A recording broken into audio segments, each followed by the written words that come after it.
Hello friends, I am loving your clown portraits. Now we're going to decorate the background or the area around our clown. We can also call this negative space. Negative doesn't mean bad when you're talking about art because it only means that this is the empty space around our clown. So let's paint it today. You get to choose what watercolor paint you use, so really think about it. I'm going to carefully open it because I know that these paints can be messy. Let's talk about our paintbrush. How do we hold it? Right here, pencil grip, okay? We don't want to hold our paintbrush like this. We want to hold it pencil grip style. We also don't want to hold it up here at the top of the handle. We don't want to hold it in the middle of the handle. We want to hold it right here behind the silver part, also known as the danger zone, right? Hands stay out of the danger zone, and so does paint. Then we have the bristles or the hairs, and we want to keep them pointed like a ballerina's tippy toes, which we'll talk about later, okay? When you're getting the paint, we only dip the tippy toes of our bristles into the paint just a little bit. We don't want to get any paint in the danger zone.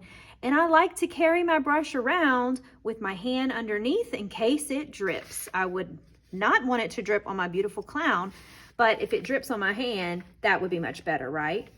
Now, when you're painting, your ballerina's tippy toes should stay pointed, okay?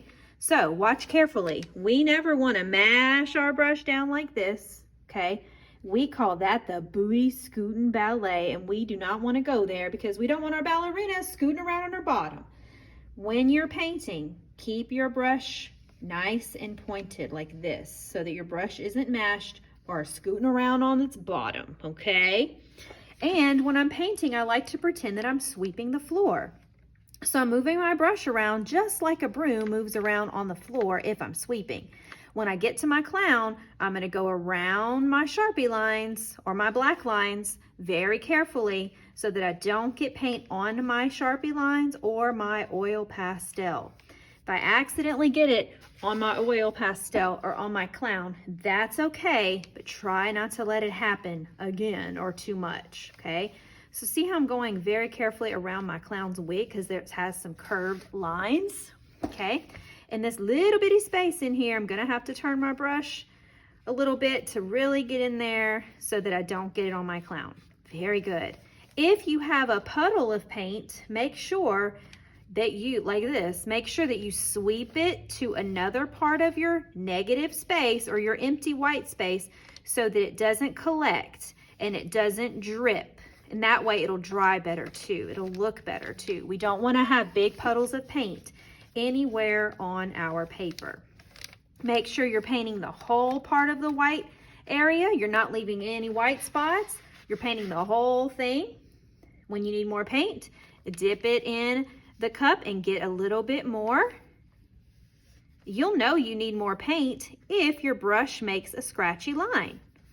If your brush makes a scratchy line, kind of like that, your brush is telling you that it's thirsty and it needs more paint.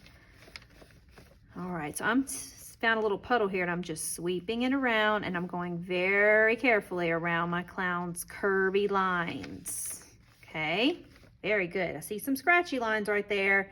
So my brush is telling me he needs more to drink. He needs more paint.